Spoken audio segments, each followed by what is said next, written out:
السلام علیکم ورحمۃ اللہ نحمده ونصلي على رسوله الكريم اعوذ باللہ من الشیطان الرجیم بسم اللہ الرحمن الرحیم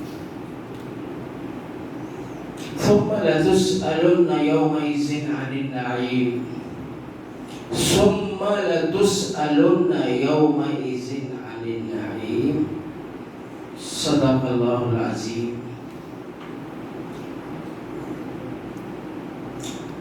سورہ تکاثر کی آخری آیت ہے.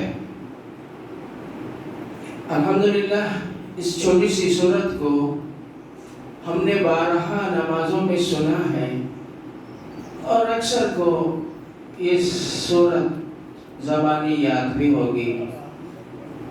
اس کی آخری آیت میں اللہ تعالیٰ فرماتے ہیں ثم لتسألن يومئذ عن النعيم. کیا مطلب ہے اس کا؟ کبھی ہم نے اس کو جاننے کی، اس کا مطلب سمجھنے کی کوشش کی. ہمارا المیہ یہی ہے کہ ہم قرآن کو کتاب ہدایت مانتے ہیں، الحمدللہ اس کی عزت اور توقیر کرتے ہیں.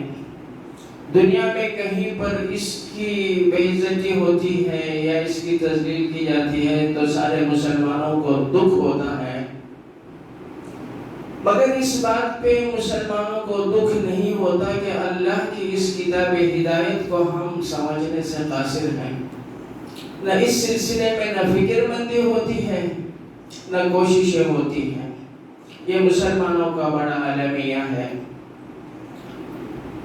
اس آیت کا ترجمہ یہ ہے ثم لتسألن يومئذ عن النعيم. اللہ تعالیٰ نے انسانوں کو دنیا میں بہت ساری نعمتوں سے نوازا ہے. انگنت نعمتیں اللہ نے انسانوں کو دی ہیں. وَإِن تَعُدُّوا نِعْمَتَ اللَّهِ لَا تُحْصُوهَا. بار بار ہم سنتے ہیں، پڑھتے ہیں. اور ان نعمتوں میں کچھ نعمتیں تو کسبی ہیں، کچھ وہابی ہیں. جس طرح اللہ تعالیٰ نے ہمیں آنکھیں عطا کی ہیں، بہت بڑی نعمت ہے. ہم سانس لیتے ہیں، چھوڑتے ہیں، بہت بڑی نعمت ہے. ہماری غذا ہضم ہوتی ہے، خون بنتا ہے، بہت بڑی نعمت ہے. کچھ نعمتیں ایسی ہیں جس کے لیے انسانوں کو محنت کرنی پڑتی ہے، کسب کرنا پڑتا ہے. جس طرح غلے کے لیے جو ہے کھیتی کرنی پڑے گی، مزدوری کرنی پڑے گی. مال و دولت کے لیے اسے محنت کرنی پڑتی ہے، تجارت کرنا پڑتا ہے. جو نعمتیں وہابی ہیں، اللہ کی طرف سے عطا کرتا ہے، جیسے سورج ہے، چاند ہے، ہوا ہے، اللہ کی دی ہوئی زمین ہے. ان کے بارے میں قیامت کے دن پوچھا جائے گا کہ تم نے اس کا استعمال کیا کہ اس میں اسراف کیا. لیکن جو کسبی نعمتیں ہیں جیسے مال و دولت ہے، اس کے بارے میں پوچھا جائے گا کہ تم نے اسے کس طریقے سے کمایا. آیا جائز طریقے سے کمایا یا ناجائز طریقے سے؟ اور پھر اس کو خرچ کہاں پہ کیا؟ جائز جگہوں پر خرچ کیا یا غیر ضروری جگہوں پر خرچ کیا، فضول خرچ کی؟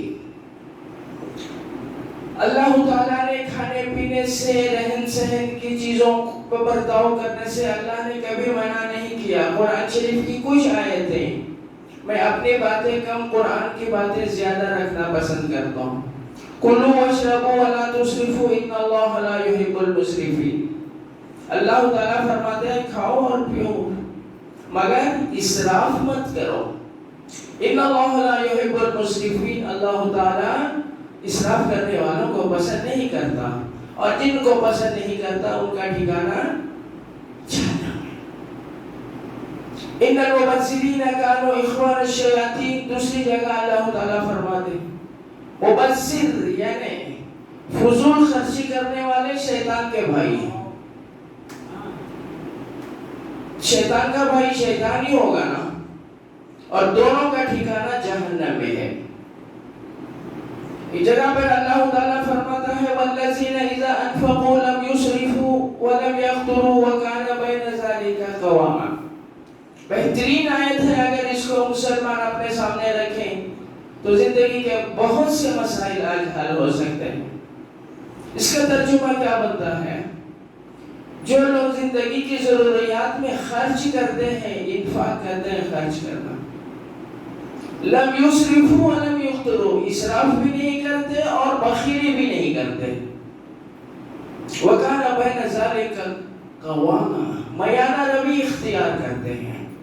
دولت، مال و دولت، زر و جواہر، یہ بھی اللہ کے انعامات میں سے ایک انعام ہے.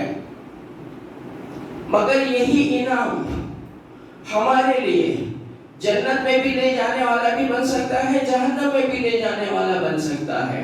اس سے بہتوں کی دنیا آباد بھی ہوتی ہے، بہتوں کی دنیا برباد بھی ہوتی ہے.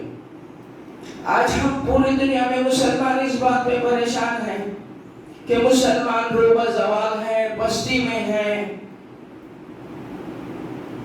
مگر اگر مسلمان اس بات کے اوپر غور کریں کہ اس بستی اور اس زوال کے ذمہ دار خود مسلمان ہی ہیں. ہم دوسروں کو الزام دیتے ہیں. دوسروں کو الزام دینے سے پہلے ہمیں اپنا محاسبہ کرنے کی ضرورت ہے.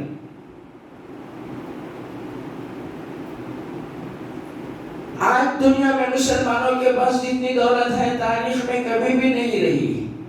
افراد کے پاس، لوگوں کے پاس جتنی دولت ہے اس سے پہلے تاریخ میں کبھی بھی نہیں رہی. مگر اس کا جس قدر اسراف، جس قدر ضیاع اور جس قدر فضول خرچی آج مسلمانوں میں ہے، دوسری قوموں میں مشکل سے ملے گی. آج ہمارے افراد بھی اور ہمارے ذمہ دار بھی اور جو مسلمانوں کے حکمران ہیں جن کے پاس دولت برس رہی ہے ڈالر اور سونے کی صورت میں، ان کا کیا حال ہے؟ ان کے بادشاہوں کا یہ حال ہے کہ ان کے محلوں میں جو خوشبو استعمال کی جاتی ہے، جو عود استعمال کی جاتی ہے، 1 مہینے کی عود سے دنیا کی بہترین یونیورسٹی کھڑی ہو سکتی ہے.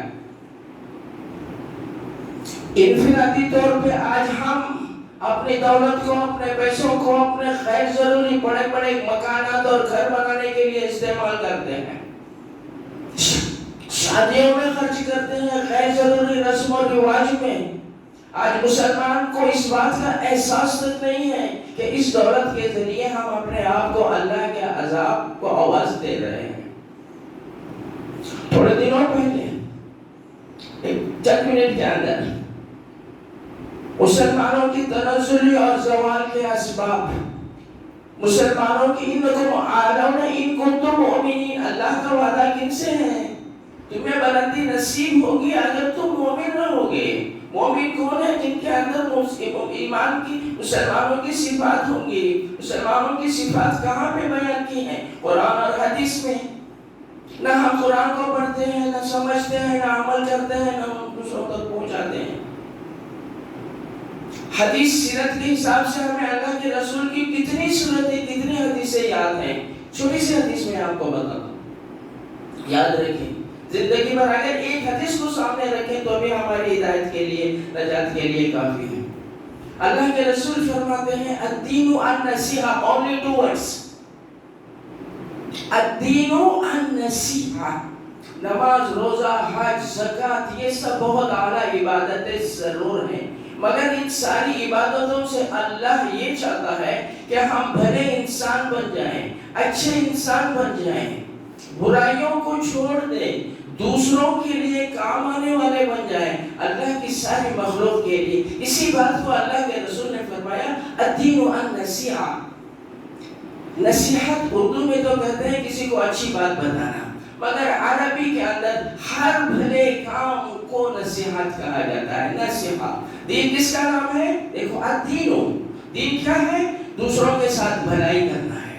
یہ نماز، روزے، زکوٰۃ، حج سے بھی اللہ تعالیٰ یہی چاہتا ہے کہ ہم دوسروں کے لیے کام آنے والے بن جائیں، دوسروں کے ساتھ بھلائی کرنے والے بن جائیں، دشمنی وغیرہ چھوڑ دیں، دوسروں کو نقصان پہنچانا چھوڑ دیں. اگر ہر شخص اس بات کو، اس رویے کو اپنا لے کہ میری ذات المسلم من سلم المسلمون من لسانه ویدہ۔ ایک مسلمان وہ ہوتا ہے کائنات کی کسی بھی چیز کو اس کی ذات سے نقصان اور تکلیف نہیں پہنچتی۔ کیا ہم نے آپ اپنا کیریکٹر ویسا بنایا ہے؟ نہ حدیث کا ہمیں پتا، نہ قرآن کا ہمیں پتا۔ روز شام کو امام کے پیچھے نماز سنتے تو ہیں مگر ہمیں کسی کو فکر نہیں ہوتی کہ اللہ تعالیٰ نے اس کے اندر کیا میسج دیا ہے۔ تو ضرورت اس بات کی ہے کہ اللہ نے جو کچھ بھی ہمیں انعامات دیا ہے اس کا ہم خود محاسبہ کریں۔ کل قیامت کے دن حدیث بہت مشہور ہے، بار بار سنی ہوگی، لن تزول قدم عبد یوم القیامت حتی یسأل عنہ اربع، چار چیزوں کے بارے میں جب تک اس سے جواب نہیں لیا جائے گا اس کا قدم نہیں ہلیں گے، ہٹ نہیں سکتا ہے۔ وہ عمر کے بارے میں، جوانی کے بارے میں، مال کے بارے میں، کہاں سے کمایا، کہاں پہ خرچ کیا۔ وقت مختصر سا ہوتا ہے، یہاں پر چند منٹوں کا ساری باتوں کو وضاحت نہیں کر سکتے۔ اللہ کا کہنا ہے ہم تو مائل بکرم ہیں، کوئی سائل ہی نہیں، راہ دکھلائے کسے رہنم منزل ہی نہیں، تربیت عام تو ہے جوہر قابل ہی نہیں، جس سے تعمیر ہو آدم کی وہ گل ہی نہیں، کوئی قابل ہو تو ہم شان کئی دیتے ہیں، ڈھونڈنے والوں کو دنیا بھی نہیں دیتے۔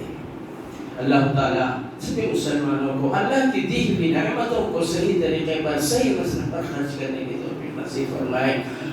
جزاکم اللہ۔